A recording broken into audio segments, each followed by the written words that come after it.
8 in the morning, the day after Christmas.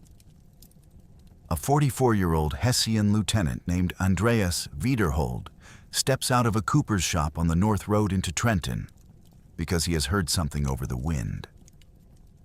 He is looking into a wall of falling snow, and out of that wall come men. Not a raiding party, not the militia nuisance he's been chasing through the hedgerows for 3 weeks. A column coming on fast, and behind it, guns. Wiederhold has about 90 seconds to decide what to do. What he does in those 90 seconds is the reason this battle is not the story you were told. Here is the number that should have killed the myth 2 centuries ago. 22. That is how many Hessian soldiers died at Trenton. Not 900, 22. 2 Americans died that night. Neither was shot. Both froze to death on the road before the fighting started. So where did the drunken massacre come from? Why has it survived every attempt to kill it? And what actually happened in that town, in the 90 minutes it took to change the outcome of the American Revolution?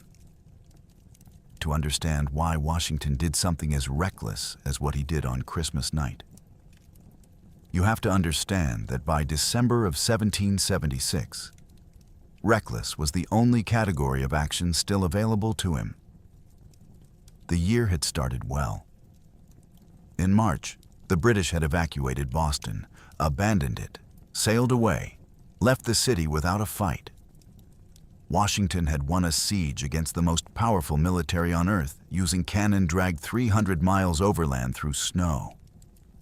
He was, briefly, the most celebrated soldier in North America. Then the British came back, and they came back to New York. What arrived in New York Harbor that summer was the largest expeditionary force Britain had ever sent anywhere. More than 400 ships, roughly 32,000 soldiers, with thousands of sailors on top of that. At a moment when the entire population of New York City was somewhere around 25,000 people. The masts in the harbor were described by one American rifleman as a forest that had grown overnight. What followed was not a campaign. It was a dismantling. Long Island, the 27th of August. Howe sends a column around the American left through an unguarded pass, and by morning, the Continental Line is being rolled up from behind. Washington escapes across the East River in fog and darkness. In boats rowed by Massachusetts fishermen, remember those fishermen, and leaves roughly 1,000 men in British hands. Kip's Bay, the 15th of September. American militia break and run at the sight of British landing craft. Washington rides among them trying to make them stand, and fails, and by the traditional account is so far gone in fury that he strikes at his own men with his riding crop. That detail comes from later recollections rather than anything he wrote himself. So treat it as color rather than evidence. But nobody disputes the substance, which is that his own troops ran past him and he could not stop them. White Plains, the 28th of October. A defensive position, competently chosen, lost anyway. And then the 16th of November, Fort Washington. This is the one that breaks him. The fort was supposed to be impregnable. It was supposed to be the anchor of the entire Hudson defense. Washington watched it fall from the far bank, watched it physically through a glass, unable to intervene. And roughly 2,800 men walked into British captivity in a single afternoon. It was the worst American defeat of the war up to that point. It would be exceeded once at Charleston in 1780, when 5,000 men surrendered at a stroke. But in November of 1776, nobody could imagine anything larger, and most of those Fort Washington men never came home. Prisoners in New York were held in warehouses and in rotting ships anchored in Wallabout Bay. And they died there in numbers that would eventually exceed every American battlefield death of the entire Revolution, combined. Something in the region of 11,000 men died in British captivity. Roughly 8,000 died in combat across 8 years of war. 4 days later, Fort Lee fell too. The garrison escaped, but they left the cooking pots on the fires. And then came the retreat across New Jersey. It took about 3 weeks.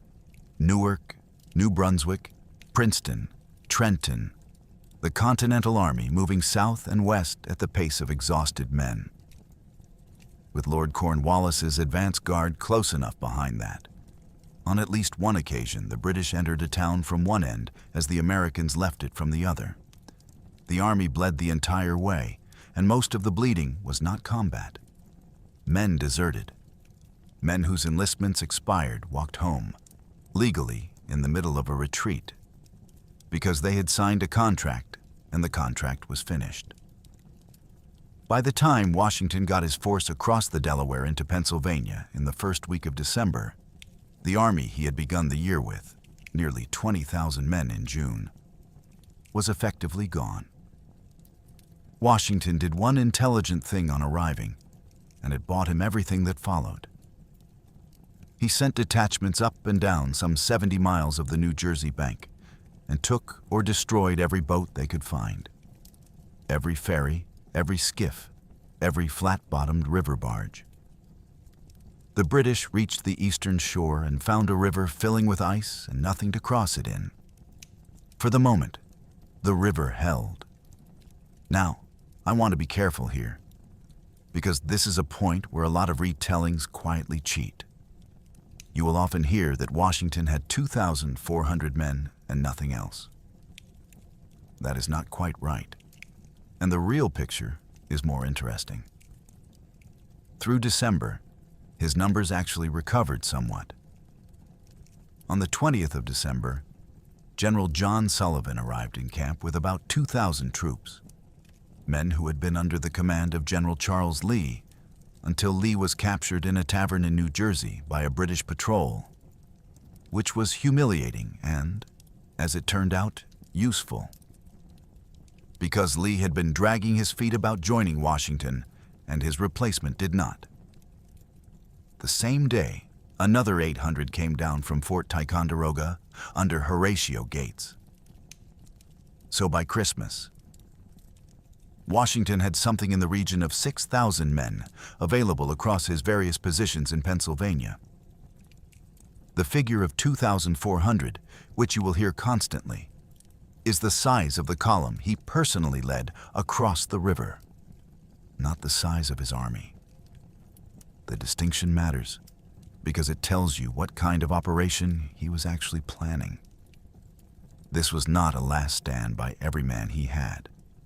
It was a designed strike by a picked assault force with 2 other columns doing other jobs. He was not desperate in the sense of having no options. He was desperate in a much more specific and more frightening way.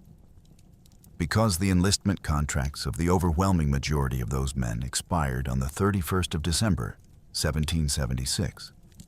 Not came up for review. Expired. On the 1st of January, the men who had walked across New Jersey would be, in law and in their own understanding, civilians, free to go home, and largely intending to. Sit with the shape of that for a moment, because it is genuinely strange. The Continental Army was not facing destruction in battle. It was facing dissolution by contract. In 6 days, the military instrument of the American Rebellion was scheduled to stop existing, on paper, on schedule, without a shot being fired. And there was no mechanism to prevent it. You cannot order men to re-enlist. You can appeal to them, and Washington had been appealing for months, and it had not worked, because the appeal had nothing behind it. Why would a man with frostbitten feet sign on for another year of a war his side was visibly losing? The physical condition of those men is the part that usually gets sanitized. There were no winter uniforms, because there were no winter uniforms to be had. Blankets were shared. A great many men had no shoes at all, not worn-out shoes, none. and had bound their feet in strips of blanket and rag, and those bindings soaked through and froze, and the men who marched in them left blood on the snow. That is not a flourish invented for a documentary. It appears in the letters from multiple hands on both sides of the line. Congress had already drawn its own conclusion. On the 12th of December, it voted to abandon Philadelphia, and it began sitting in Baltimore on the 20th because it expected the capital to fall. A week after that vote, on the 19th of December, a Philadelphia paper printed an essay by a failed corset maker turned pamphleteer named Thomas Paine, who had been with the army during the retreat, and who opened with a line about these being the times that try men's souls. Tradition holds that Washington ordered it read aloud to the assembled regiments before the crossing. That claim is thinner than most retellings admit.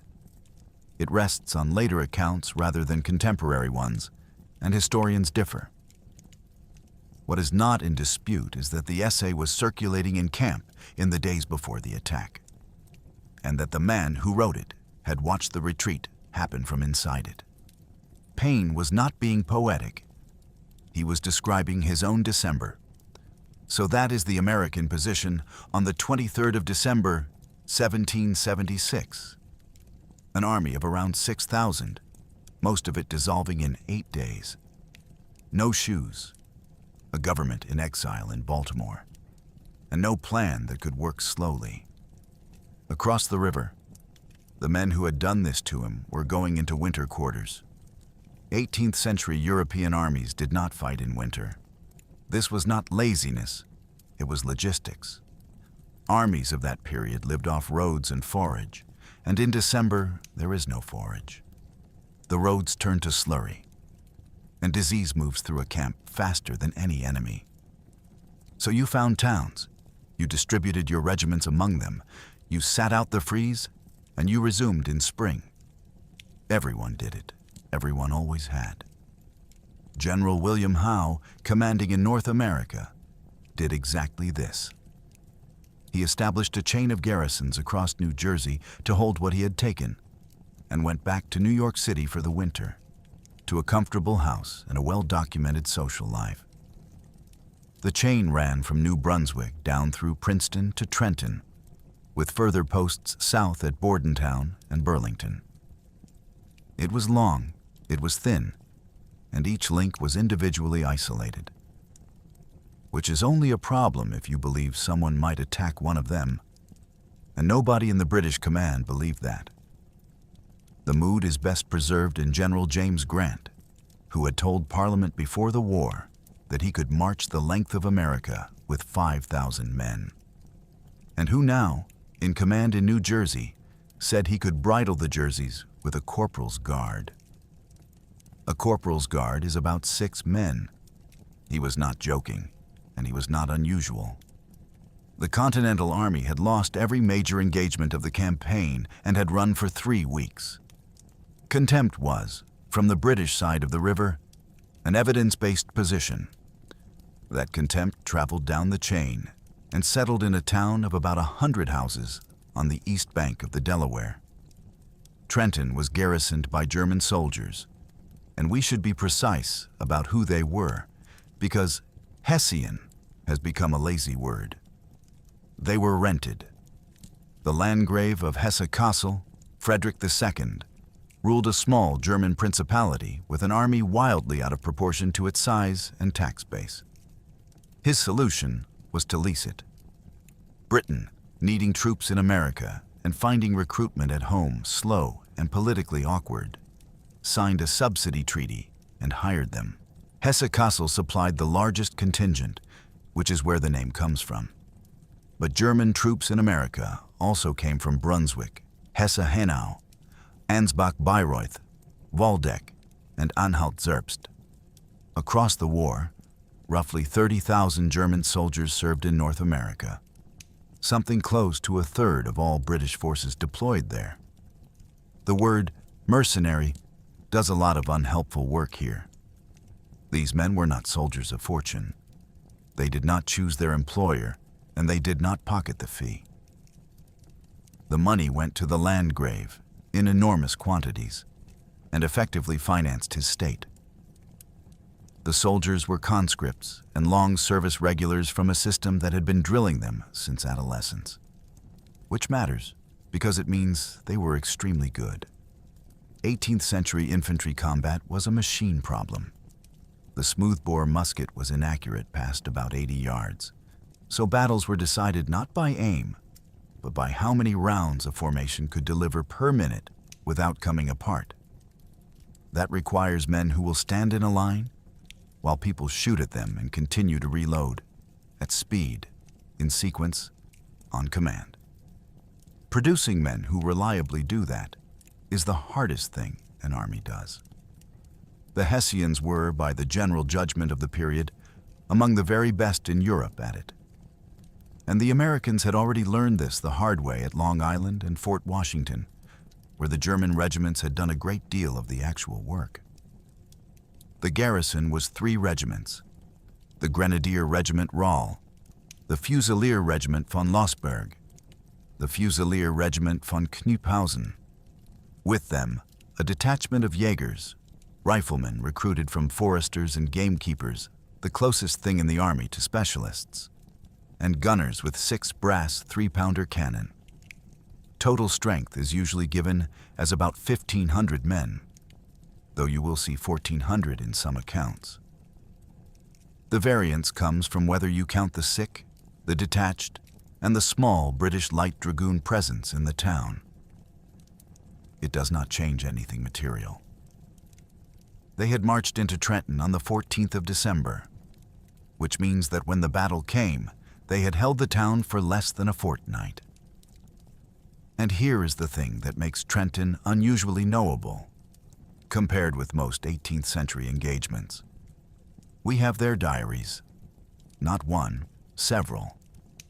A 17-year-old grenadier in Roll's own regiment named Johannes Räuber kept one. So did Lieutenant Jakob Peel of the Lossberg Regiment, aged 34. So did Lieutenant Andreas Wiederhold of the Knyphausen Regiment, aged 44, the man standing outside the cooper's shop in our opening. 3 men, 3 regiments, 3 ranks, a teenager, a junior officer, a middle-aged veteran, writing independently, largely for themselves. When accounts like that agree, and they largely do, you are about as close to the inside of an 18th century battle as the record allows. Räuber's entries are worth noting for what they are not. They are not the writing of a demoralized conscript. He is proud of his regiment and devoted to his colonel. These were cohesive units with high morale, 12 days before they were destroyed. Which brings us to the colonel. Johann Gottlieb Rall had been a soldier since he was about 14 years old. He had fought in the 7 Years' War. He had fought the Ottomans in Russian service in the early 1770s, when Hesse-Kassel lent troops to Catherine's army. By 1776, he was around 50, with something close to 36 years in uniform. And he had built a reputation on one specific quality, which was that he went forward. At White Plains in October, it was Rall who led the assault that took Chatterton Hill personally at the head of his men. At Fort Washington in November, the disaster that cost the Americans 2,800 prisoners. Rall's brigade attacked into the northern defenses with Rall in front of it. These were not staff decorations. He had earned his standing in the most direct way available. His men adored him. He was, by the accounts of the diarists, warm, profane, physically brave, and genuinely fond of the soldiers under him. He was also passionately, almost eccentrically devoted to military music.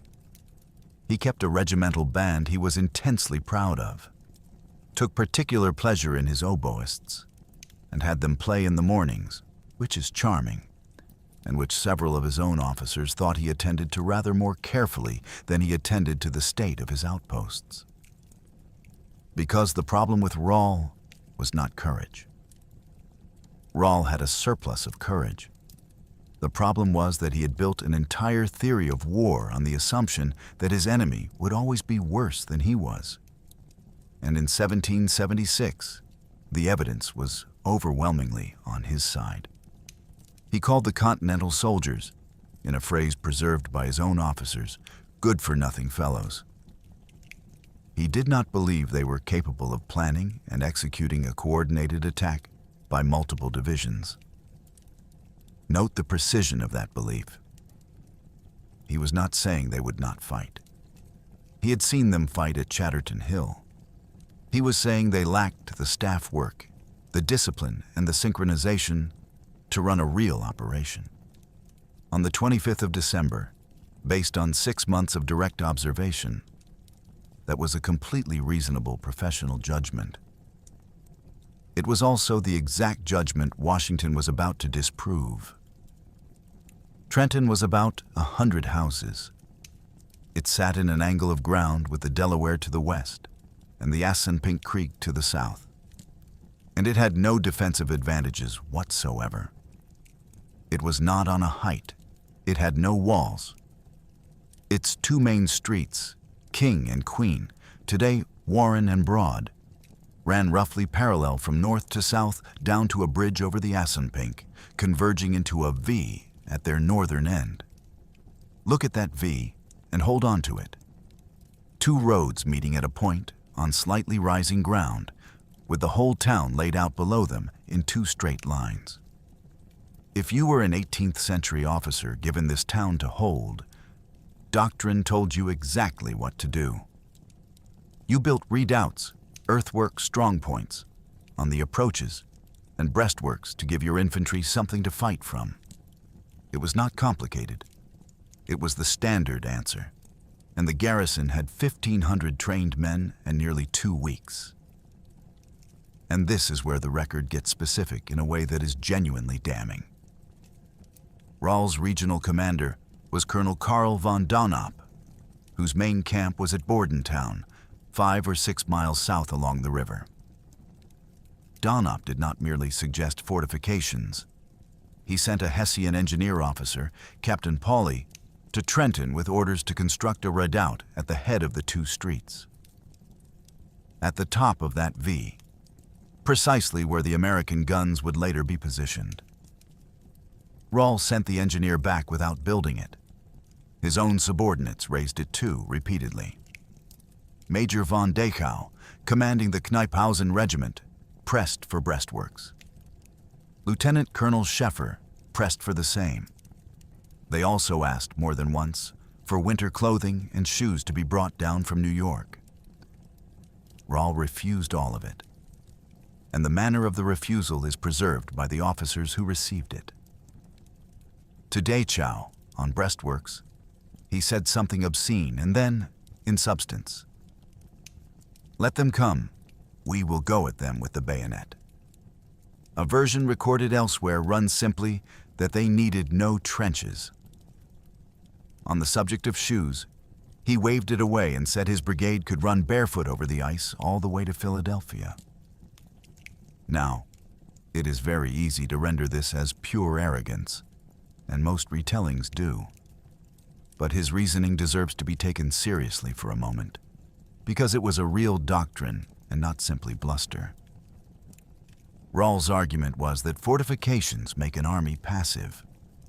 A garrison behind earthworks waits to be attacked and hands the initiative to the enemy. His alternative was active defense. Push your security outward. Ring the town with pickets, patrol aggressively and continuously. Find the enemy before he finds you, and go at him with the bayonet before he is set. Held by good troops against a weak opponent, that is not a stupid doctrine. It is how a small force dominates a wide area. It has one requirement, and it is a brutal one. It requires the men to be constantly out in it. Every night, in December, in a New Jersey winter, in the uniforms they had, without the shoes they had asked for. Standing picket, walking patrol, turning out at every alarm. And because there were no redoubts and no breastworks, there was no fallback.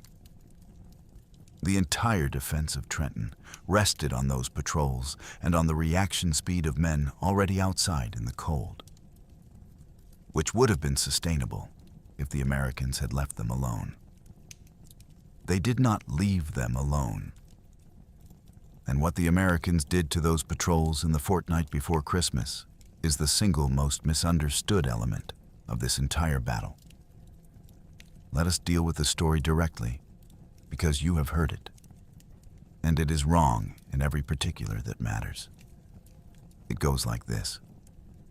On Christmas night, the Hessian garrison at Trenton got catastrophically drunk celebrating the holiday. Washington crossed the river, walked into town in the morning, and slaughtered 900 insensible Germans in their beds. Every element is false, and this is the embarrassing part. It is not false in some subtle way that required modern scholarship to detect. It is contradicted by the primary sources on both sides. The Hessian diaries say otherwise. The Hessian Army's own later investigation says otherwise. The American accounts say otherwise. The casualty returns say otherwise. There is no primary source anywhere that supports the drunken massacre version. It is not a contested reading of ambiguous evidence. It is a later invention sitting on top of evidence that has always said something else. So where does it come from? Partly from a genuine misreading of a real number. 900 is a real figure at Trenton. It is approximately the number of Hessians taken prisoner. Somewhere in the retelling, captured became killed, and a headline was born, partly from the date. Christmas is doing enormous work in this story. Germans, Christmas, drink. It assembles itself. And there is a small kernel. German troops did observe the holiday, and there was some drinking in the garrison on Christmas Day, as there was in essentially every army in the world on that date. What there is no evidence for is that it mattered. And partly, this is the uncomfortable one, because it is a better story if you want the Americans to have won by boldness alone. The sleeping enemy makes the river crossing the whole battle. It turns Trenton into a heist rather than a fight. It flatters everybody. The Americans get a masterstroke, and the professionals of Europe get to have lost only because they were unconscious. Here is what was actually happening inside that garrison, and it is a far darker story than a hangover. For the fortnight before Christmas, the Hessian outposts had been under continuous, deliberate, low-level attack. Washington had authorized a campaign of harassment, and New Jersey militia and small American detachments ran it relentlessly. They ambushed cavalry patrols. They shot at pickets in the dark and withdrew. They intercepted dispatch riders, which meant the Hessians increasingly could not communicate with Princeton or Bordentown without escorting every message. The dates are specific. On the 17th and 18th of December, Americans attacked a Jaeger outpost. On the 21st, they set fire to houses on the New Jersey shore. General James Ewing's Pennsylvania militia crossed the river repeatedly through the middle of the month to hit outposts and pull back before a response could form. None of this was decisive. None of it was meant to be. It was designed to do something else, to make rest impossible. And it worked with a thoroughness its authors probably did not fully appreciate. Because Rall had no fortifications, every pinprick had to be answered by infantry, in person, at night, in the field. Regiments turned out and countermarched through frozen streets in response to alarms that dissolved into nothing. The strain compounded across 2 weeks. By the 3rd week of December, the garrison had adopted a practice that tells you everything about their condition. They slept in their uniforms, fully clothed, equipment on, muskets loaded and stacked ready to hand. That is not what a complacent garrison looks like. That is what an exhausted one looks like. Men who have stopped bothering to undress because they expect to be turned out again before morning. So the real vulnerability of the Hessian Brigade on the 26th of December was not alcohol. It was accumulated, grinding operational exhaustion, produced deliberately by an enemy who could not beat them in a stand-up fight and had settled instead for never letting them sleep. It was a slow attack on their capacity to react, and it was almost entirely successful. There is a second-order effect too, and it is the one that actually opened the door on the morning of the 26th. When you are attacked in small ways every night for 2 weeks, and every single one of those attacks turns out to be nothing, you build a mental model. The model says, gunfire on the perimeter is normal. Gunfire on the perimeter is the militia. It resolves itself. Rahl had trained his own men, without intending to underreact to exactly the signal that was about to arrive. One more piece of vocabulary needs correcting, and then we can get on with it. Massacre is the wrong word, and not for reasons of politeness. A massacre means killing people who cannot fight back, the unarmed, the surrendered, the helpless. That is not what happened at Trenton in any respect. The Hessians fought.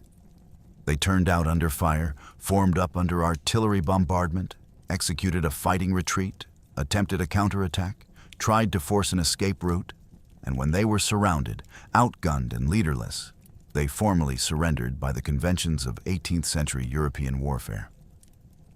They grounded their arms and lowered their colors, and the Americans accepted the surrender and observed the rules governing prisoners.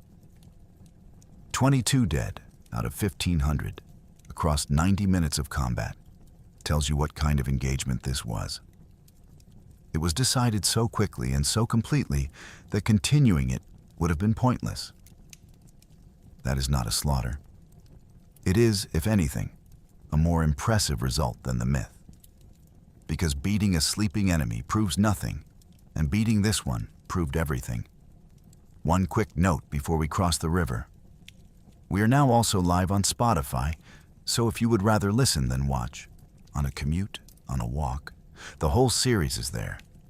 Same scripts, same research. Link in the description. Right. The plan.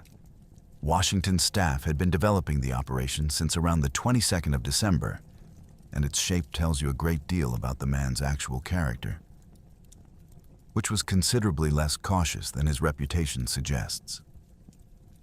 He did not plan a raid. He planned an envelopment. The concept was to cross the Delaware at 3 separate points on the same night, in winter, in darkness, and converge on the Hessian positions before first light, cutting off retreat and preventing reinforcement. Column 1, the main assault.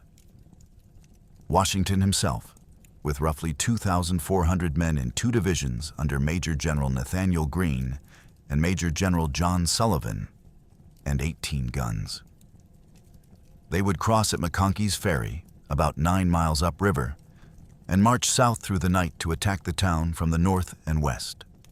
Column 2, the blocking force, Brigadier General James Ewing, with something under 1,000 Pennsylvania militia, would cross directly opposite Trenton and seize the bridge over the Assunpink Creek at the southern edge of town.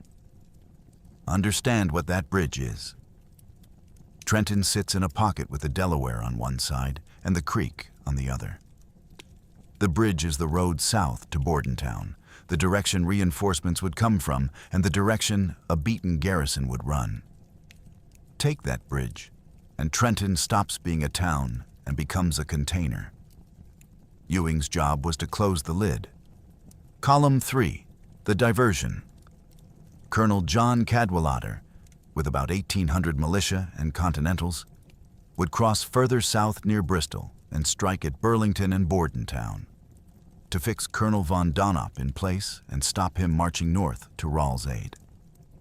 3 simultaneous night river crossings, in winter, converging on a schedule with no means of communicating between the columns once committed.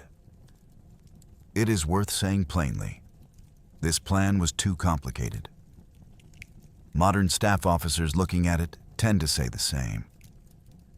Synchronizing 3 forces across a river at night, blind to each other, was asking for exactly what it got. But Washington had a reason for the complexity. And the reason was that a simple raid would not have solved his problem. Rawle's 1,500 could be attacked, driven out, and would then rejoin the British at Princeton. And Washington would have achieved a skirmish and spent his army's last week doing it. He did not need to hit the garrison. He needed to erase it. He needed prisoners, in bulk, in public. Nothing smaller would move the enlistment problem. And here is the part of the story that almost never gets told, and it is the reason Cadwallader's failure mattered far less than it should have. Colonel von Donop was not at Bordentown on the 26th of December. He was 18 miles further south at Mount Holly, and he had been drawn there by an entirely separate American operation that had nothing to do with Washington's crossing.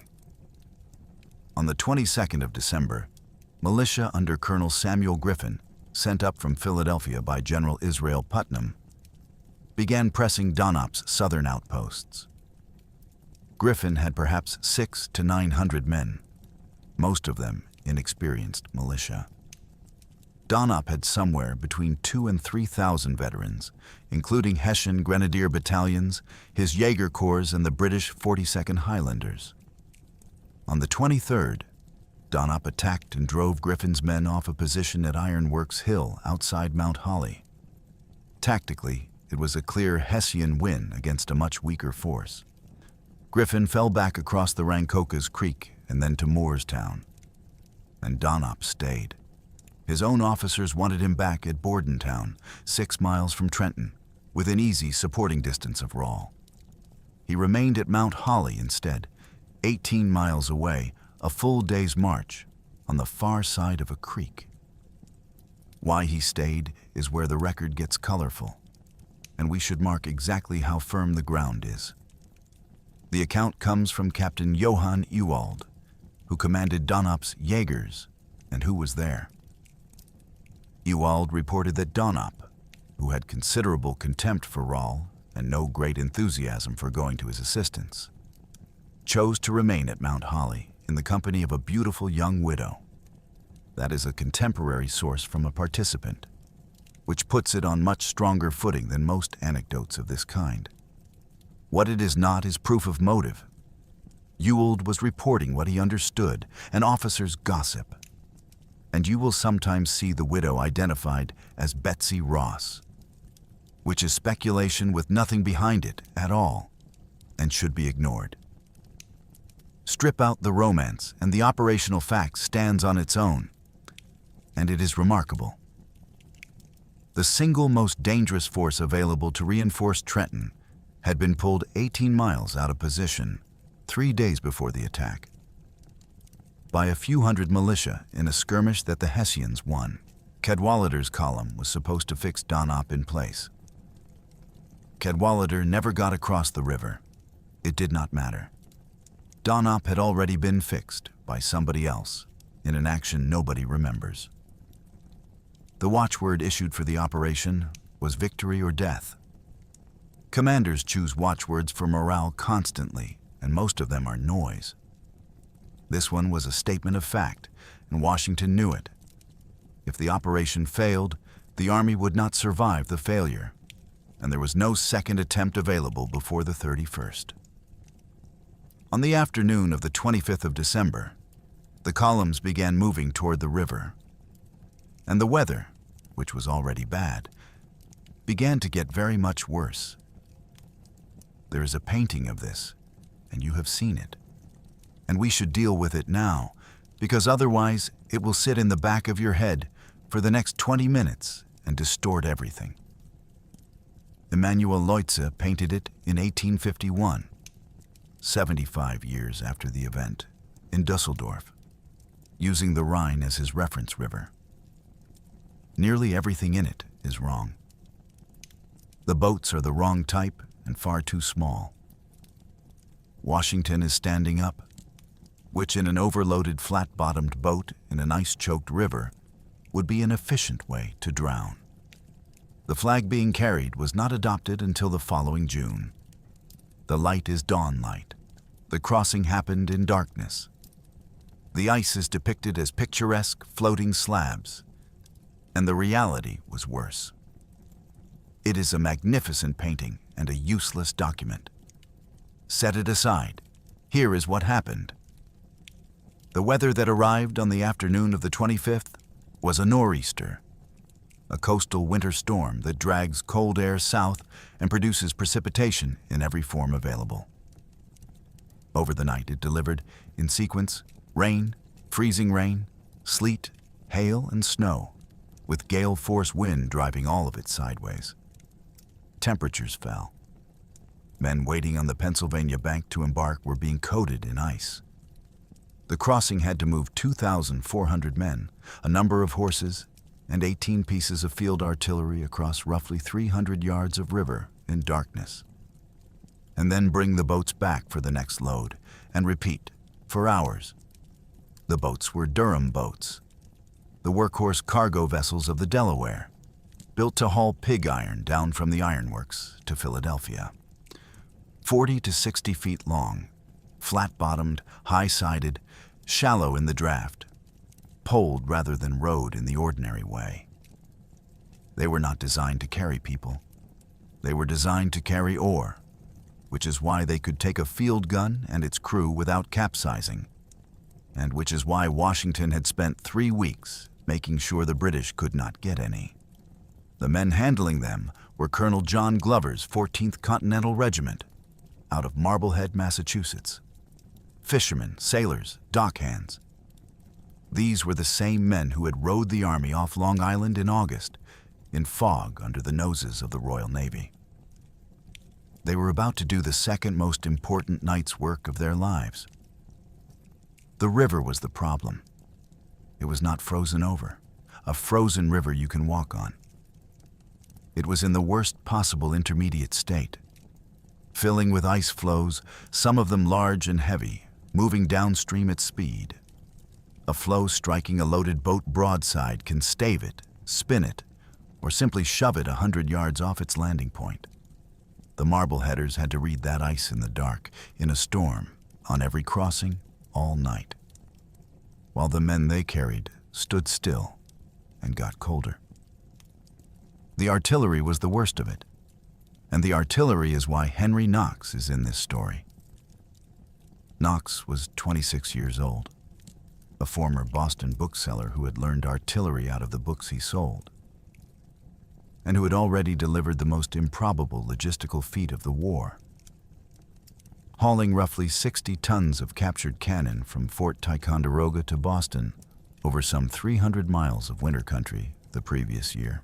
He was a very large man, with a voice that carried across water in a gale, which on this particular night was not a comic detail, but an operational asset. In conditions where nobody could see and nobody could hear, Knox's voice was the command and control system for the loading of 18 guns.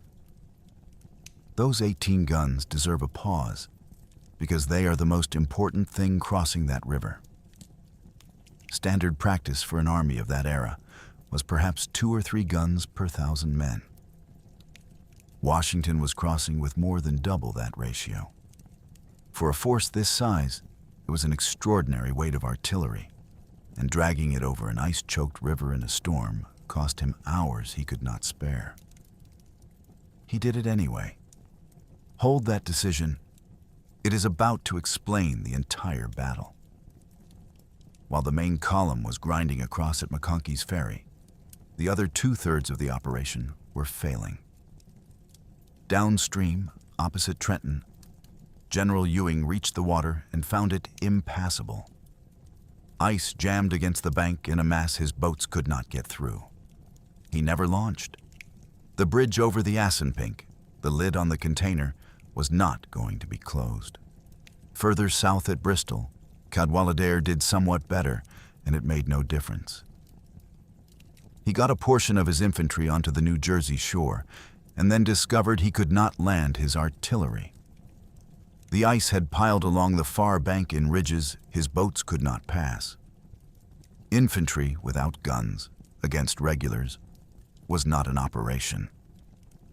He brought his men back. So by around 2 in the morning on the 26th of December, the situation was this. 2 of the 3 columns had not crossed.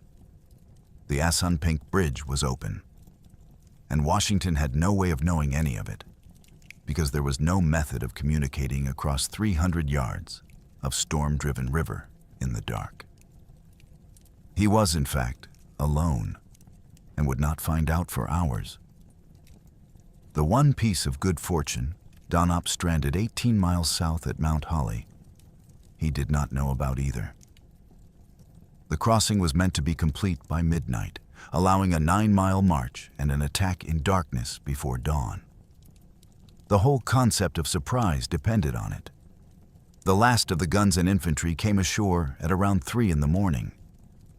The army was not formed and ready to move until close to 4, 3 hours behind, with 9 miles to go. Washington stands on the New Jersey bank at 4 in the morning and does the arithmetic. And the arithmetic is bad. 9 miles on iced roads with exhausted men is 3 to 4 hours. That puts him at Trenton around 8, in full daylight. The pre-dawn attack is gone, and the alternative is worse. Going back means recrossing in daylight, in the same storm, with the same ice, in relays, with 1,500 professional soldiers 9 miles away, who would learn of it within the hour. An army caught mid-crossing is not an army. It is 2 half-armies, neither able to help the other. Retreating was more dangerous than attacking. There is a version of this moment told as heroic resolve, and I think that flatters it. This was a man discovering that both of his exits had closed and choosing the one that at least had an objective at the end of it. He gave the order to march. The road south from the ferry was dirt, and the freezing rain had glazed it. Each soldier carried 60 rounds of ammunition and 3 days' rations. Men fell constantly.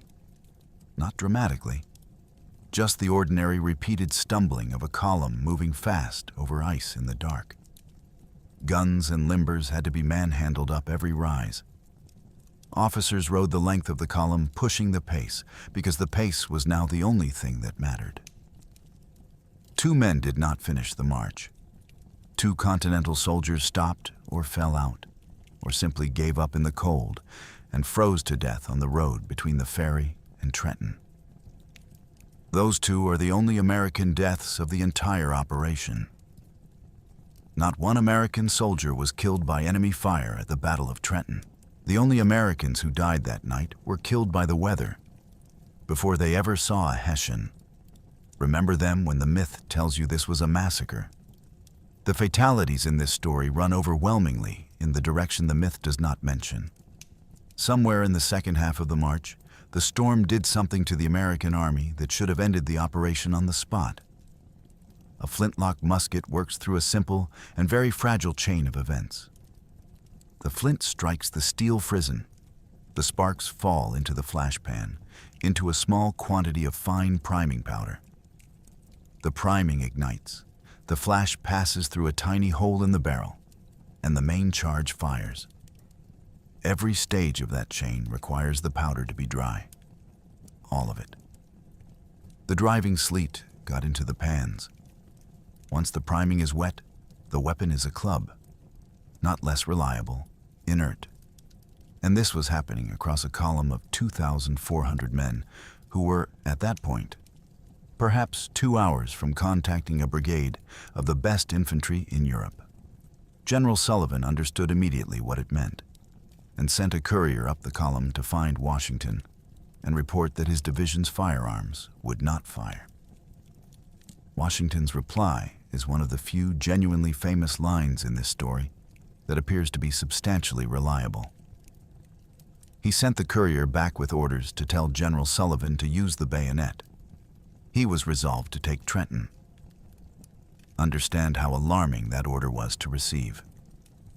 The bayonet was the weapon the Continental Army was worst at.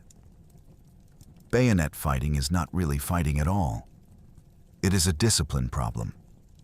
It requires a formation to advance into contact without stopping to fire, without slowing, and without anybody breaking. And the side that flinches first loses. It takes drill, confidence, and unit cohesion. And in 1776, the Americans were short of all three. The British and the Hessians had spent the New York campaign demonstrating this by walking at American positions with fixed bayonets until the Americans left. So Washington was committing his weakest capability against opponents who were world-class at it. He could give that order because of the 18 guns. Artillery has no flashpan. A cannon is fired through a touch hole at the breech, a small opening on the top of a solid mass of bronze. And a gunner's hand, or a scrap of leather, keeps it dry indefinitely. In a storm that had disarmed every musket in both armies, the guns still worked. Which meant the American attack on Trenton was going to be, by necessity and by design, an artillery action with infantry attached. And Washington had brought double the normal weight of guns. The hours he lost dragging those 18 pieces across the river cost him his pre-dawn attack.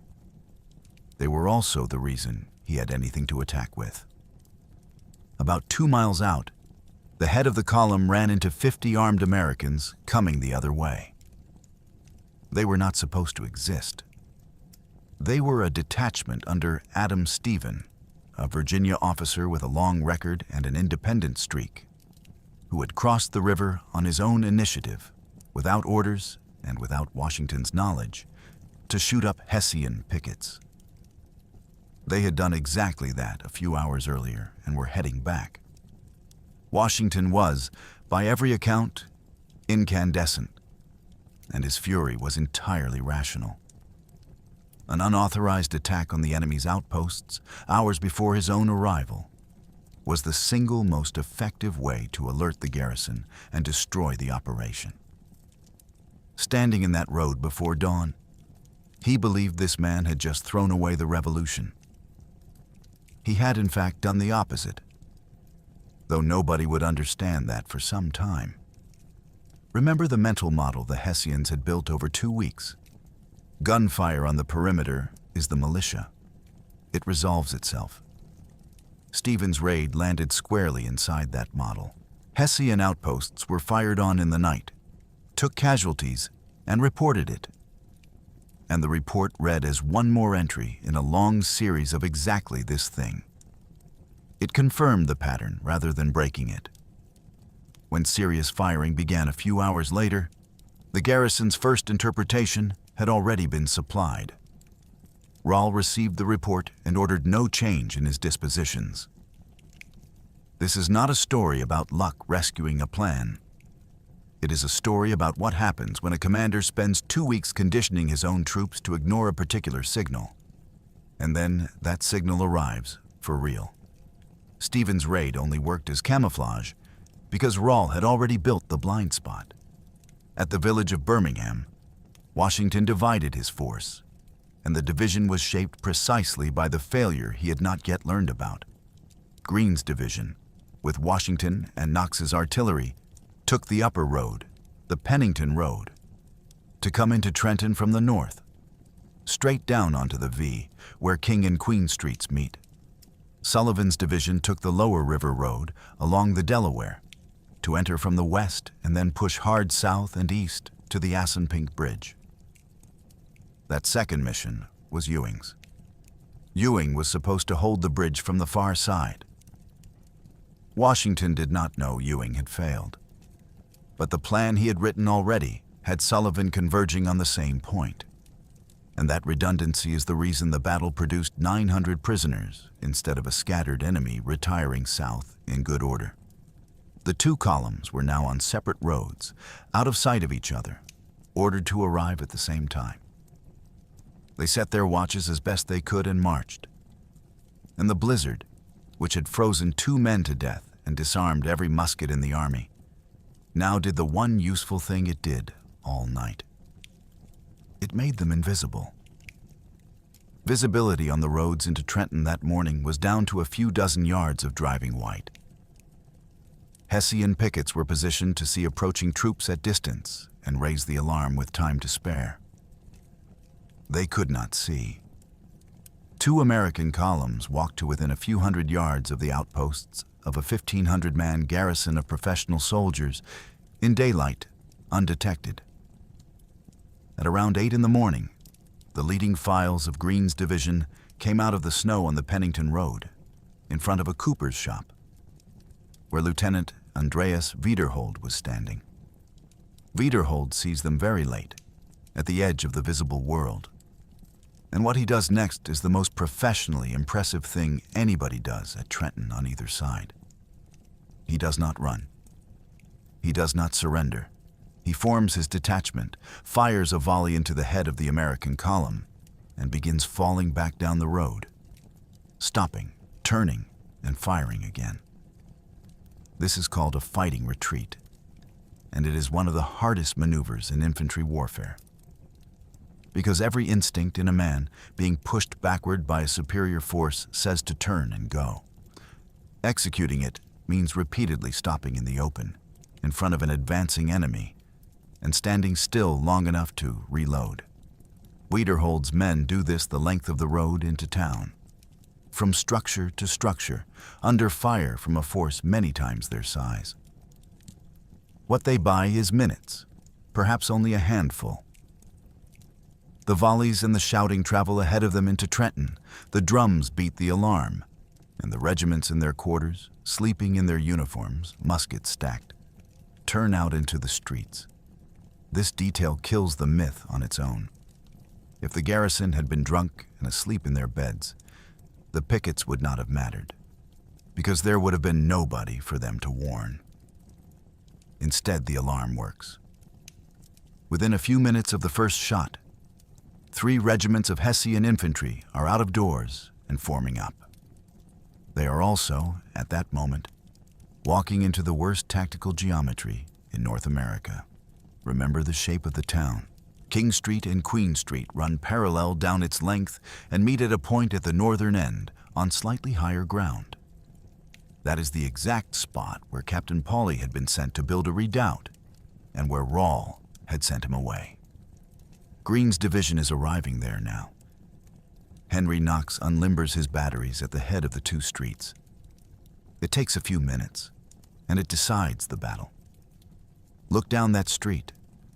It is straight, it is narrow, it is walled on both sides by houses, and it is filling with men trying to form ranks. 18th century infantry has to bunch up to work. A volley is a mass of men shoulder to shoulder firing together. That is where the effect comes from. But that same mass, viewed lengthwise down a corridor, is the most efficient artillery target the era can produce. A round shot fired down the axis of a formed body of infantry does not hit one man. It travels the length of the formation, and Knox is not only firing solid shot. At close range, he is firing grape, canisters of iron balls that turn a field gun into an enormous shotgun, against a formation trying to assemble in a confined street at 100 yards. A grape shot is not a weapon of attrition. It is a weapon of dissolution. The Hessian regiments try 3 times to form in those streets. Each time before the formation completes, the guns fire down the length of it and it comes apart. And here is the tactical heart of the whole engagement, which the drunken Hessian story erases completely. The Hessians were superb at one specific thing: standing in formed ranks and delivering disciplined volley fire. It was the basis of their reputation. It was what made them, man for man, better than any infantry the Americans had. They were never allowed to do it. Not once. Not for a minute. Knox's guns did not beat them by killing them. 22 dead demonstrates that. The guns beat them by denying them the ability to become the thing they were good at. Every time the machine began to assemble, a round shot went down the street and knocked the parts apart again. The finest infantry in Europe spent the entire battle as a crowd, That is what Washington bought with the hours he lost, dragging 18 guns across the Delaware. Rall had 6 brass 3-pounders, properly sited at the head of those streets in the redoubt Donop had ordered. They would have been a serious problem for the American position. They were not sighted anywhere. Wiederholt recorded in his diary what had become of them. Rall had the brigade's cannon parked in front of his headquarters, where they made a good appearance rather than positioned on the approaches. Turn that over alongside the man's other decisions. The oboists. The engineers sent away. The insistence that the answer to any attack was to go at it with the bayonet. This was not stupidity. It was a coherent and consistent aesthetic of soldiering. Bold, ornamental, forward-facing, contemptuous of digging. And every element of it failed simultaneously on the same morning. Rall reacts fast and correctly, and far too late. He orders his artillery brought up King Street to make a counter battery under Lieutenant Johann Engelhardt. 2 guns are hauled up through the falling snow and the incoming fire, unlimbered and brought into action. And for a moment, there is a genuine artillery duel in the middle of Trenton, the only period of the battle in which the Hessians have a live tactical option. If Engelhardt's guns can stay in action, they can suppress the American battery. If the American battery is suppressed, the regiments can form. If the regiments can form, this becomes a stand-up infantry fight between Americans with wet muskets and Hessians with dry ones and bayonet drill. Everything hinges on 2 brass 3-pounders in a snowstorm.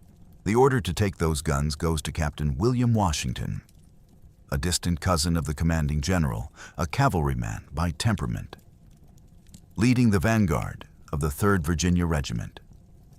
With him is a lieutenant, 18 years old, named James Monroe. Understand what is being asked. Their muskets do not work. The order is to run up a straight, open street into the muzzles of 2 field guns, firing at close range, and take them by hand. They do it. The Virginians go up King Street at a run. The guns fire. The Americans reach the pieces before the crews can reload and go in among them with bayonets and clubbed muskets and take both.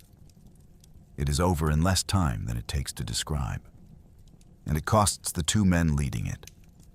William Washington is hit in both hands. Monroe is hit in the left shoulder by a musket ball that severs an artery. That last detail is a death sentence in 1776. A severed artery in the field, no clamps, no ligatures worth the name, no transfusion, no antisepsis, is one of the most reliably fatal injuries of the century.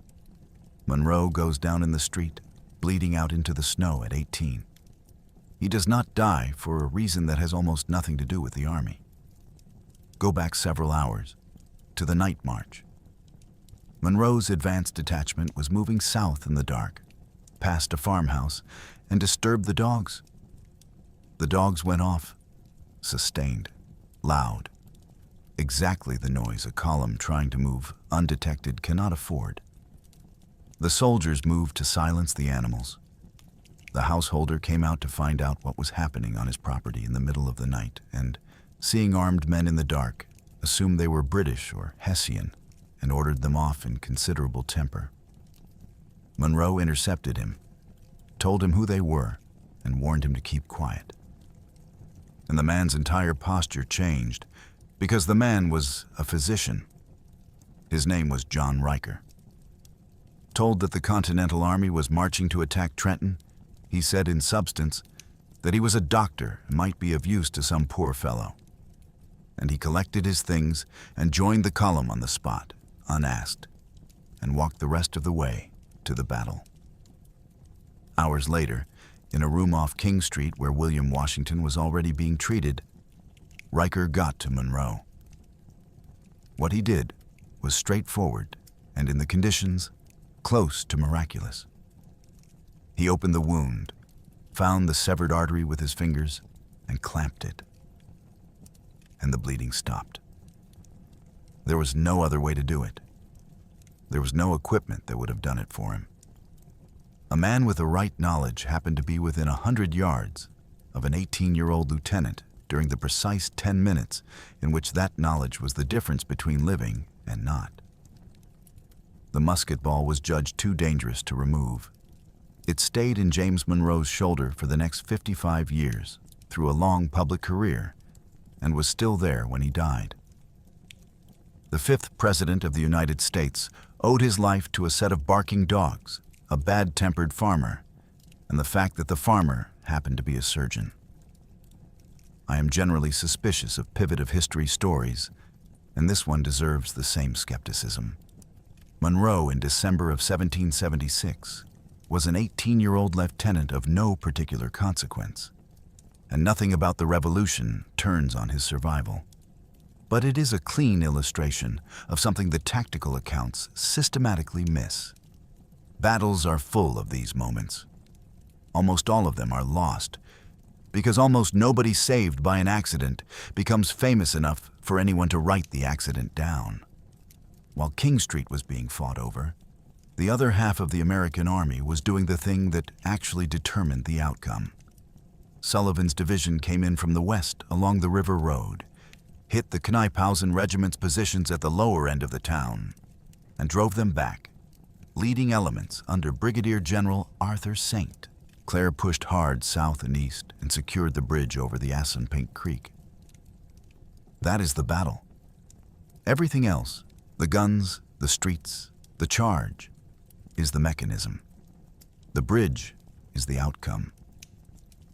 With that crossing in American hands, the only good road out of Trenton was shut. The Delaware on one side, the creek on the other. 1,500 Hessian soldiers inside a pocket with one exit, and the exit held. Note what has just happened. Ewing never crossed the river and never took the bridge. The plan's designated blocking force simply was not there. Sullivan's division took the same objective from the opposite side, because the operational design happened to converge two forces on the same point. Historians differ on how much credit that deserves.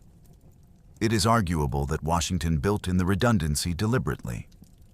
It is equally arguable that Sullivan's route ran that way, and the redundancy was a byproduct. What is not arguable is the effect. The most catastrophic failure in the American plan was covered, by design or by accident, by the one column that got across. Without that bridge, Trenton is a successful raid. The Hessians pull south to Bordentown in good order and are back in the field within a week. Washington gets a headline and no prisoners. And no prisoners means no parade. And no parade means the enlistment problem is exactly where it was on Christmas Eve. With the bridge, Trenton becomes a bag. Rahl now has, in effect, 3 options, and he is running out of minutes to choose between them. He can surrender. He will not. The thought does not appear to occur to him. He can throw everything at the Assunpink Bridge and force a breakout south. Costly, but with 1,500 men against St. Clair's leading brigade, genuinely possible. Or he can attack the American guns. He attacks the guns. He gets on his horse in the middle of a disintegrating command and rallies his own grenadier regiment and the Losbergs, calling for his grenadiers to march forward, and leads them east out of the streets into an apple orchard at the edge of the town. Intending to swing round and come at the American position on the high ground from the flank. There is a real idea inside this. In the streets, his regiments are being taken apart lengthwise and can never form. Out of the streets, in open ground, they might. And if he can get formed Hessian infantry onto the flank of Knox's batteries, the guns are extremely vulnerable. Artillery in the open with infantry on its flank is simply lost. It is the correct instinct, executed in the wrong direction, 40 minutes too late, by a man whose command has already stopped functioning as a command. The orchard is not empty ground. American infantry are already working through the eastern side of the town, using houses, fences, and walls as cover. and now they have a formed body of enemy infantry moving across open ground in front of them. This is the only phase in which American musketry matters much, and even here it is largely men shooting from behind cover at a target that cannot deploy. And the guns come around. Knox's batteries, no longer needed to sweep the streets, shift onto the orchard. The counterattack does not break so much as stop being an attack. It becomes a body of men standing in a snow-covered orchard, shot at from cover and shelled, unable to advance and unable to form. And Rall is hit, 2 musket balls into his side. He comes off his horse, and his grenadiers carry him out of the orchard, first into a nearby church and then to his headquarters at the Stacy Potts house. The moment he goes down, the brigade ceases to have a head. This was always the fragility of Rall's style of command. He ran his brigade personally, by presence and voice and example, and there was nothing underneath capable of taking over mid-collapse. One officer does try. Major von Dechow, commanding the Kniphausen Regiment, the same man who had argued for breastworks and been told to expect the bayonet, reads the situation correctly. The town is lost. The objective now is to get his regiment out. He goes for the bridge, finds it held in strength, and turns downstream to look for a ford across the Assunpink. He finds one, and it is a bog. The regiment tries to cross with its guns, and the guns go into the mud and stop. Wheels sink. Teams cannot pull them. The column jams at the water's edge, in the open, with the creek in front and American infantry, Lord Stirling's brigade among them, closing from behind. Von Dechow is mortally wounded here. The Kniphausen regiment is surrounded against the water. By this point, the surviving Hessian officers in the orchard and along the creek are looking at a position with no remaining content. Both senior commanders are dying. The bridge is gone. The ford is a trap. The regiments have not been able to form once in 90 minutes. And the guns on the high ground are still firing.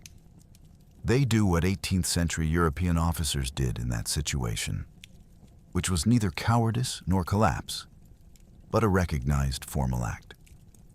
They lower their colors, order their men to ground their firelocks, and surrender. At around 9:30 in the morning, roughly 90 minutes after Wiederhold's first volley on the Pennington Road, the Battle of Trenton is over. A small number get away. Lieutenant von Grauthausen's Jaeger detachment, at the lower end of the town, is across the Assunpink in the opening minutes before Sullivan's men lock the crossing down, and a few hundred Kniphausen stragglers go with them or find their own way over. Something in the region of 350 Hessians escape south. The rest do not. Washington and Nathaniel Greene go to the Stacy Potts house to see Rall, who is dying and knows it. Through an interpreter, Rall asks for a formal assurance that his men will be treated according to the rules of war. Washington gives it. And this is the specific point on which the massacre myth is not merely wrong, but inverted. He kept it. The Hessians were taken as prisoners of war and treated as prisoners of war. Rall died of his wounds within a day or so. He was buried in Trenton, in the churchyard of the Presbyterian Church, in the town he had refused to fortify. The exact location of the grave was subsequently lost. Now we can put the numbers up, because the numbers are the argument. The Continental Army.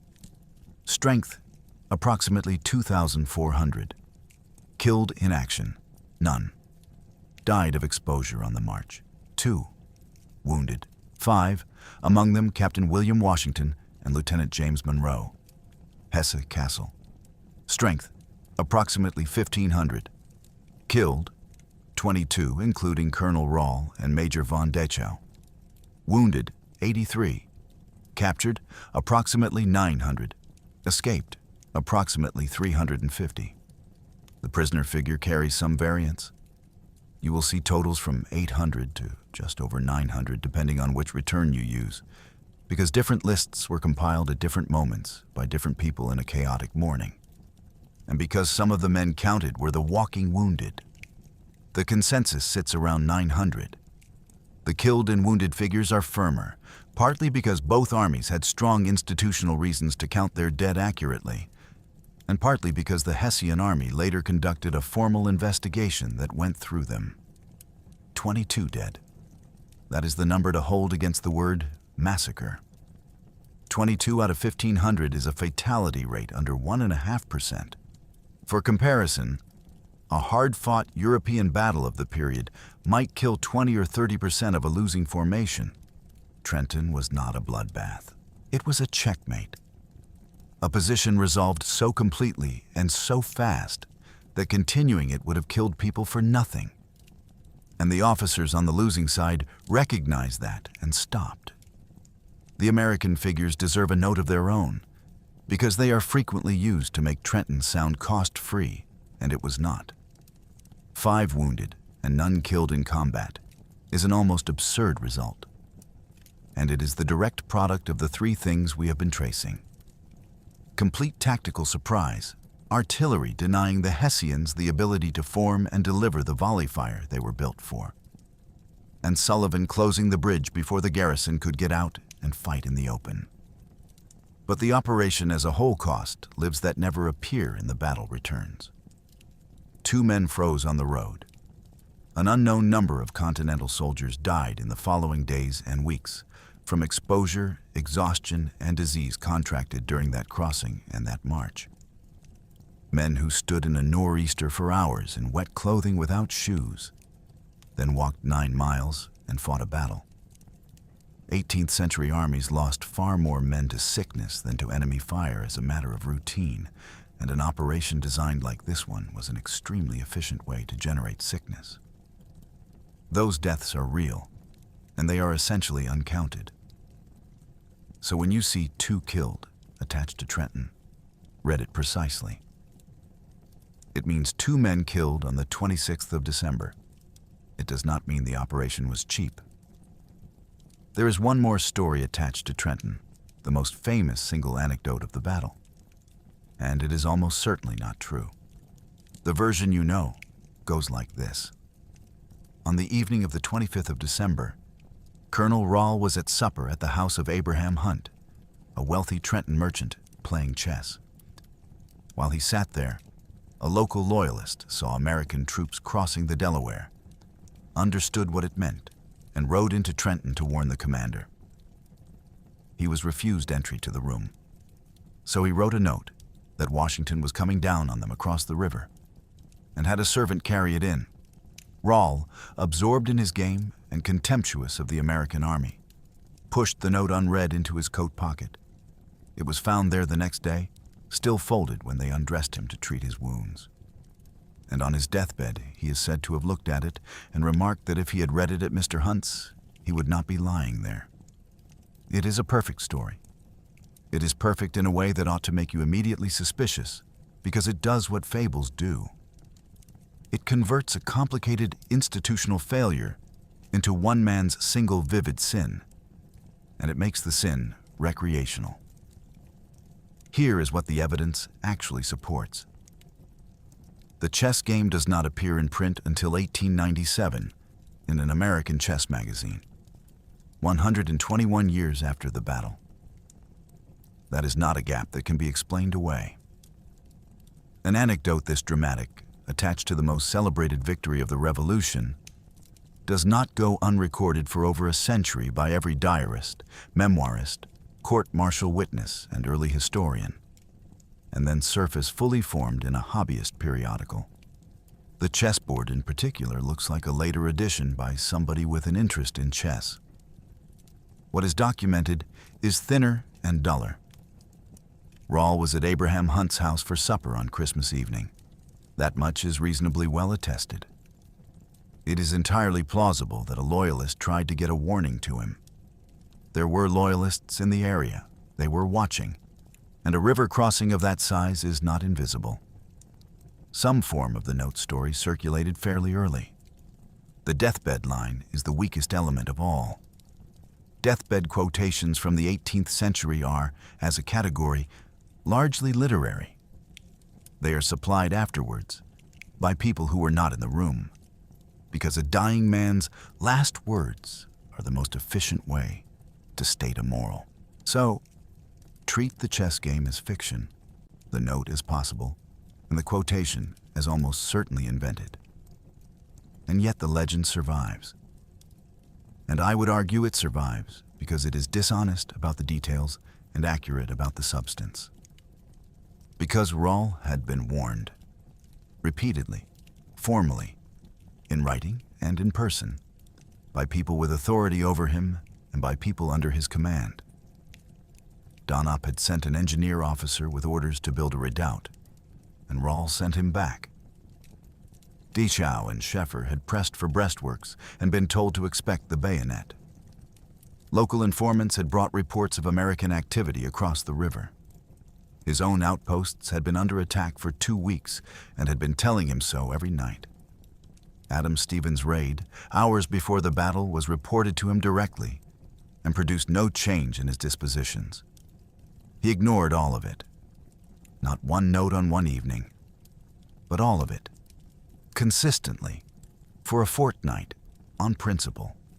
The legend takes that long institutional failure, which is difficult to dramatize, and compresses it into an image of a man too absorbed in a board game to read a piece of paper. It is false in every specific and fair as a summary of the whole. That is usually how durable myths work. They are wrong about what happened and right about what it meant, and the rightness is what keeps them alive, which is exactly the mechanism that produced the drunken massacre. A story false in every particular that captures, crudely, the one thing that was true: that the Hessians were caught in a condition where they could not fight the way they knew how. Washington had not, in any conventional sense, achieved much. He had destroyed one brigade in one town. He did not hold Trenton. He recrossed the Delaware into Pennsylvania that same day with his prisoners, because the British at Princeton would react within a day, and he had no intention of being there when they did. He took no territory. The strategic map of New Jersey on the evening of the 26th of December looked substantially like the map of the 24th. What he had was 900 prisoners, and prisoners were the point. In the days that followed, he had them march through Philadelphia. Understand what the population of Philadelphia had been living with. Congress had abandoned the city a fortnight earlier. Everyone expected a British occupation within weeks. The Continental Army was understood to be a defeated force in the process of dissolving. And Hessian had become a word for something close to inevitability. The professional German troops who had broken the American line at Long Island and Fort Washington and could not be stopped. And then the Continental Army walked 900 of them up the street, disarmed, in column, under guard. With them came the captured material, which mattered enormously to an army this poor. Muskets, ammunition, artillery, drums, regimental colors, and stores of every kind. Nothing about that parade was militarily necessary. It was, in the exact modern sense, a demonstration, proof of concept, staged for an audience, aimed at 2 specific groups. The first was the civilian population of the Middle Colonies, a great many of whom had spent the autumn quietly concluding that the rebellion was finished and behaving accordingly. Loyalist sentiment in New Jersey had risen sharply during the retreat, for the entirely rational reason that people who expect the British to win do not volunteer to be on the losing side. The parade attacked that calculation directly. The second was Washington's own soldiers, whose contracts expired within days. This is the part of the Trenton story that gets the least attention and probably mattered most. The sequence is worth getting exactly right, because it is often blurred. On the 26th, Washington recrossed into Pennsylvania with his prisoners. On the 30th, he crossed the Delaware again, the 3rd crossing in 5 days, and reoccupied Trenton. deliberately placing his army back in New Jersey.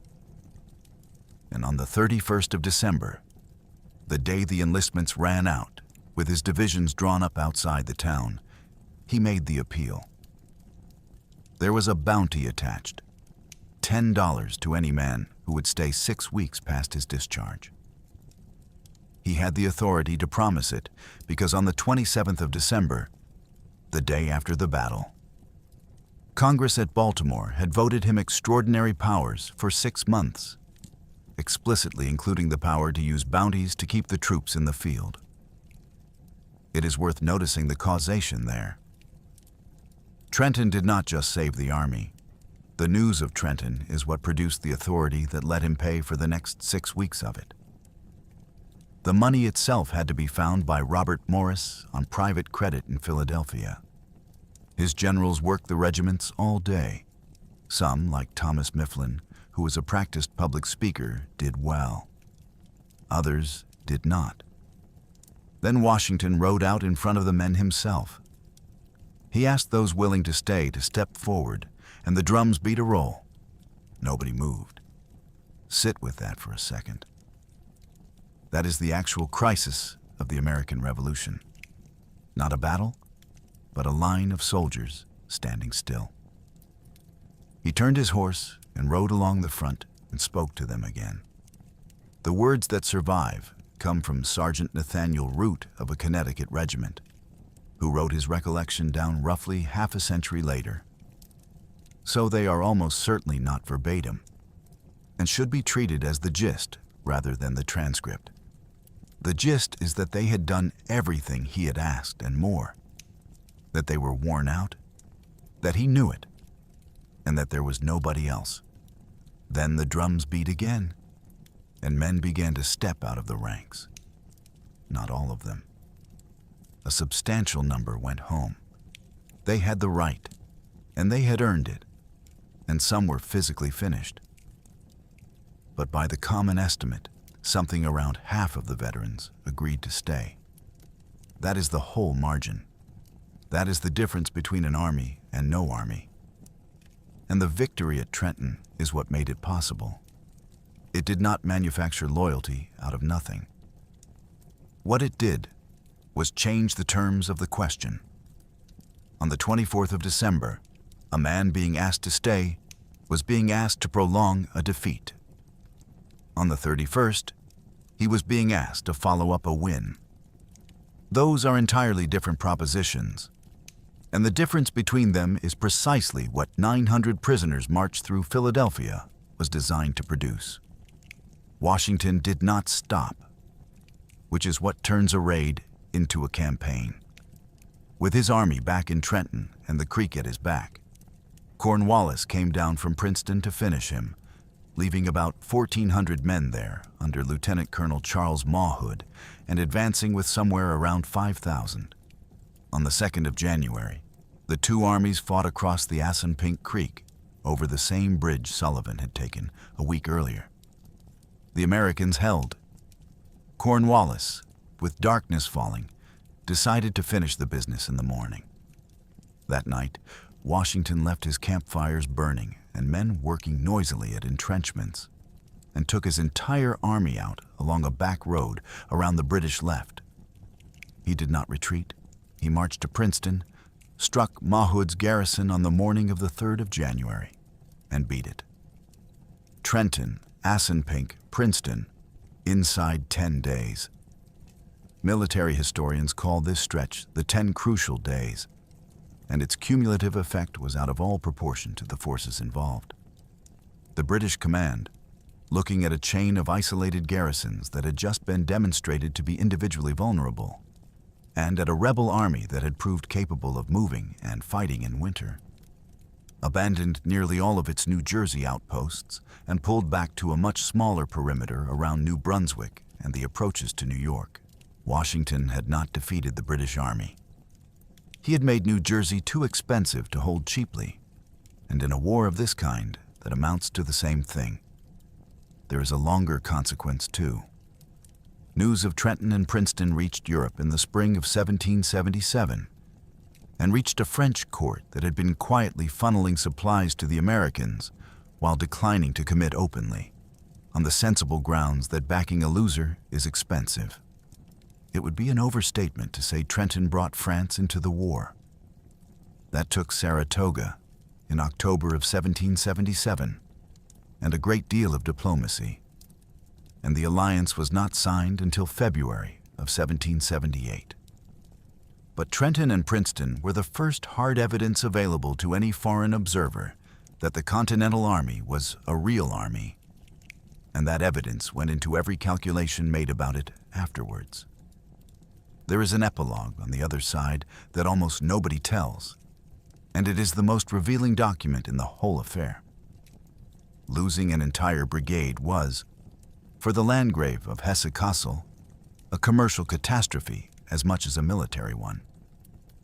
His army was his principal asset, and its reputation was the basis of its price. He wanted an accounting.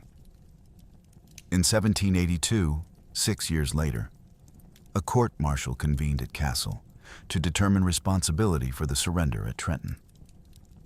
Surviving officers testified, among them Wiederhold and Peel, whose diaries we have been drawing on all episode. The findings were comprehensive and entirely one-directional. Every surviving officer was cleared. The pickets who had been overrun were cleared. The artillerymen who had failed to get their guns into action were cleared. The regimental commanders were cleared. Full responsibility was assigned to Colonel Johann Rall for the failure to fortify and for the general negligence of the garrison's security, and, in part, to Major von Dechau, both of whom were dead. On the substance, the tribunal was largely right. Rall did refuse to build the redoubt. He was ordered to. An engineer was sent to do it, and he sent the engineer away. That decision shaped everything that followed. It is a real finding on a real failure. But look at the shape of the verdict, because the shape is the tell.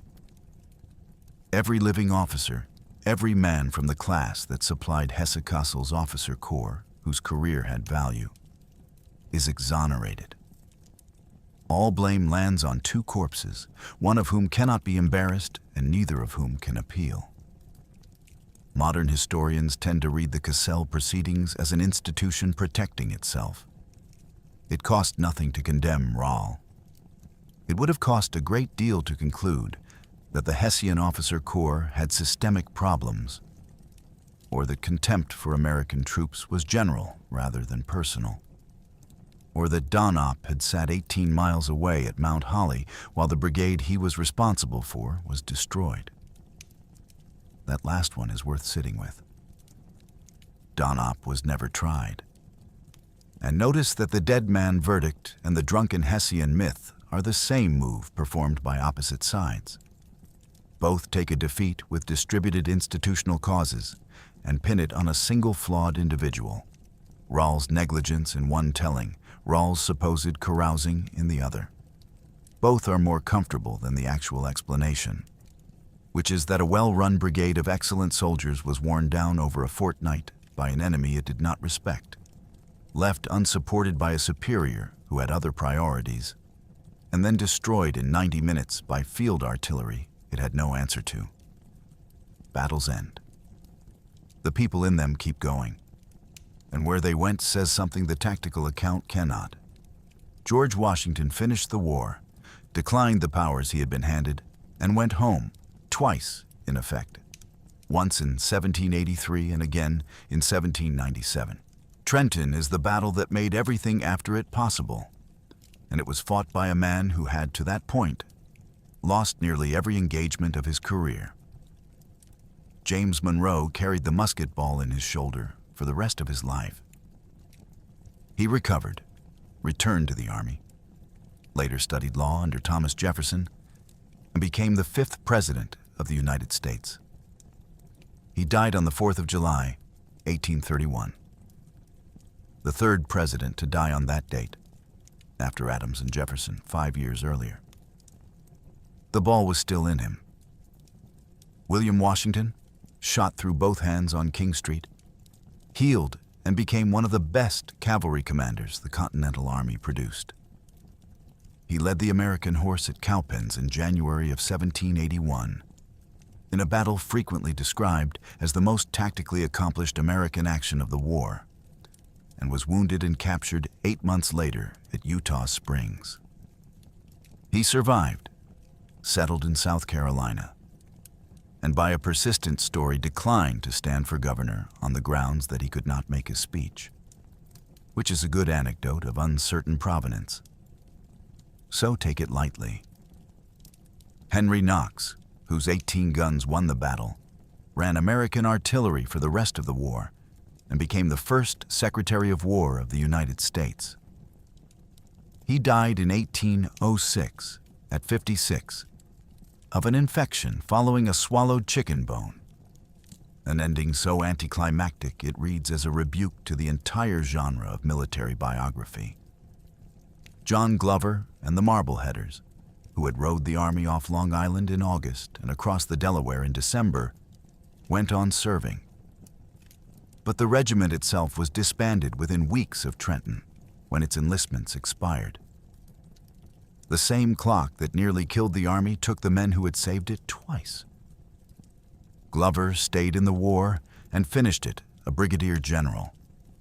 Nathaniel Greene went south in 1780 to take over the Southern Department after a catastrophe, and conducted a campaign in which he lost most of his battles and destroyed British control of the Carolinas anyway. He is regularly rated the best American general of the war after Washington. He died in 1786 at 43 of sunstroke on a Georgia plantation. John Sullivan, who took the bridge, later commanded the 1779 expedition against the Iroquois. A campaign of systematic village and crop destruction that remains one of the harder episodes of the Revolution to write about honestly. He left the Army and became president of New Hampshire, the office that later became governor. Adam Stephen, the officer whose unauthorized raid enraged Washington and then accidentally provided cover, did not end well. In October of 1777, at Germantown, his division fired on another American division in the fog. He was court-martialed and dismissed from the service, with drunkenness among the findings. The man whose indiscipline helped at Trenton was destroyed by the same indiscipline 10 months later. He went back to Virginia, prospered, and founded a town.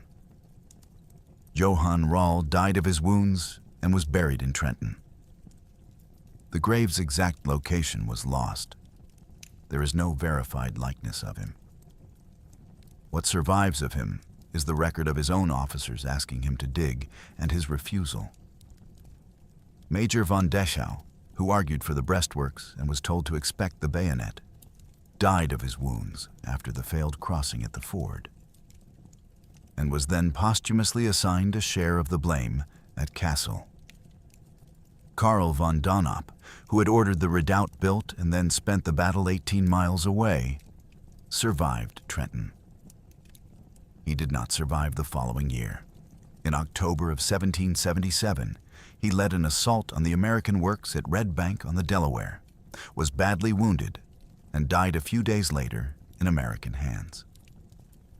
His own Jaeger captain, Johann Ewald, who had recorded the business of the widow at Mount Holly, was there. Lieutenant Andreas Wiederhold, the picket commander from the Cold Open, whose fighting retreat bought the garrison its minutes, was taken prisoner, survived captivity, testified at Cassel, and kept writing.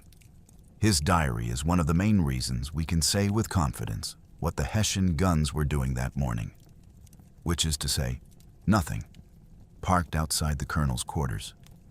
Lieutenant Jakob Peel likewise survived, was exchanged, and testified. His account is another of the load-bearing documents. Grenadier Johannes Räuber, 17 years old, of Rall's own regiment, went into captivity with the rest and was among the prisoners marched through Philadelphia. He kept his diary through years as a prisoner of war in Pennsylvania and Virginia. And that raises the thing about the 900 that almost never gets said. The Hessian prisoners were dispersed to inland communities, many of them in Pennsylvania, into districts with large German-speaking populations. They were put to work. They were paid. They lived among people who spoke their language and farmed the way they had farmed at home. American policy at various points actively encouraged them to remain, for reasons both humane and coldly practical. Every German soldier who settled was one who would not be shipped back into the British order of battle. The record is genuinely incomplete and estimates vary, but a substantial fraction of the roughly 30,000 German soldiers who came to America never went home. Figures in the thousands are commonly cited. Some deserted during the war, some declined repatriation after it. Some married locally and simply stopped being soldiers. So the men marched through Philadelphia as evidence, as living proof to a demoralized city that the war could be won. Went on, in a meaningful number of cases, to become Americans. Abraham Hunt, at whose table Rawls supposedly played that chess game, is a small comic footnote and an instructive one.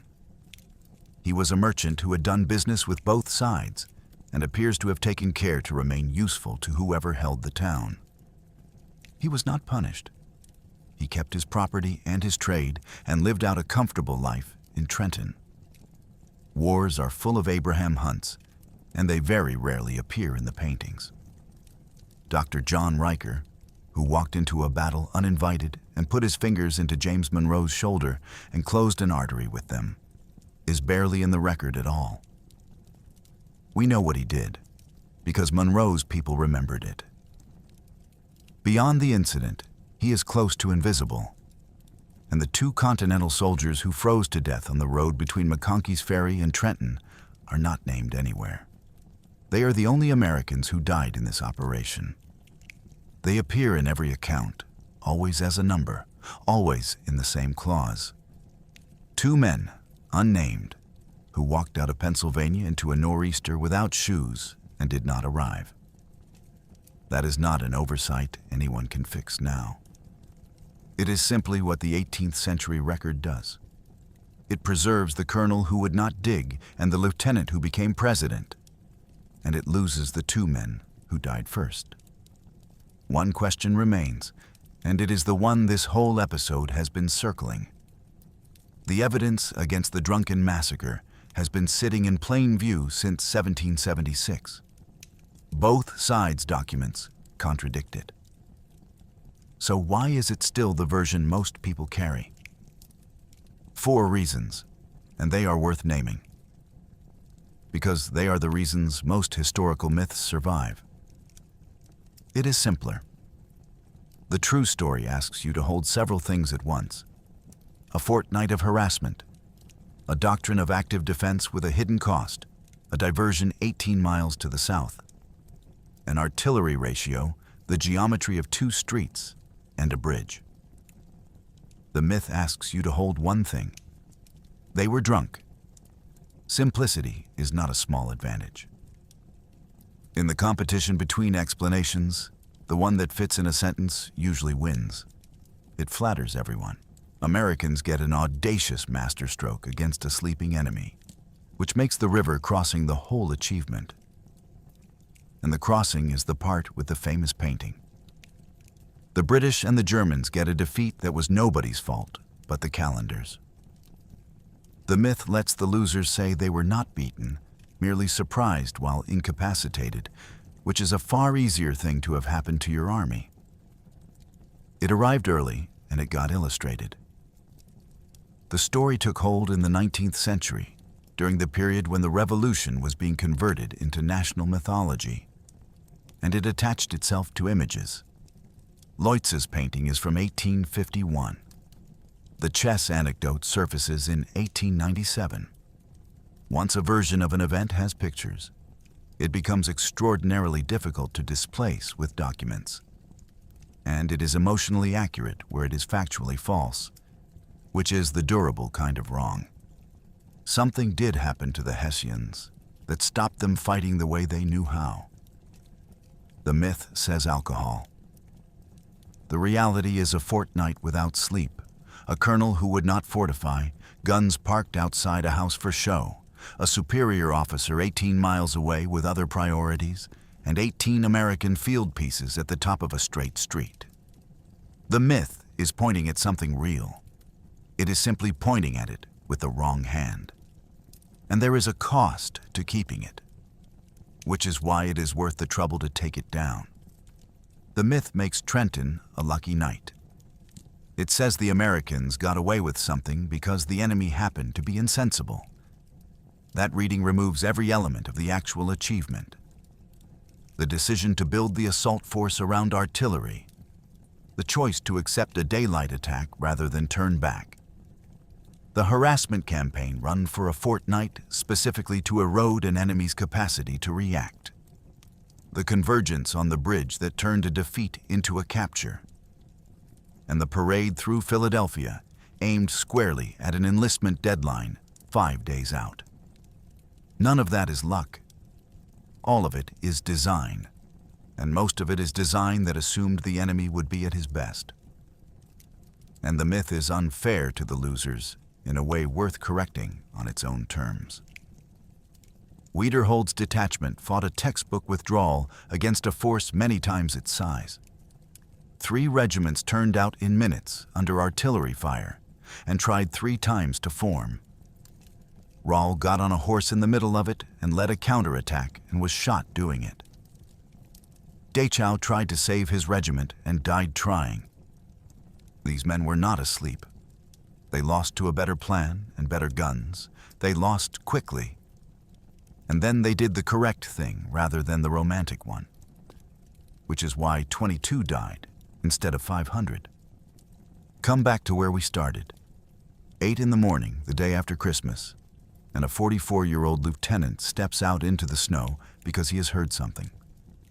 We can finish his 90 seconds now. Wiederhold sees the column, and he does not run, and he does not surrender. He forms his men, fires into the head of an advancing division, and starts walking backwards down the road, stopping to reload in the open for as long as he can. He is not drunk.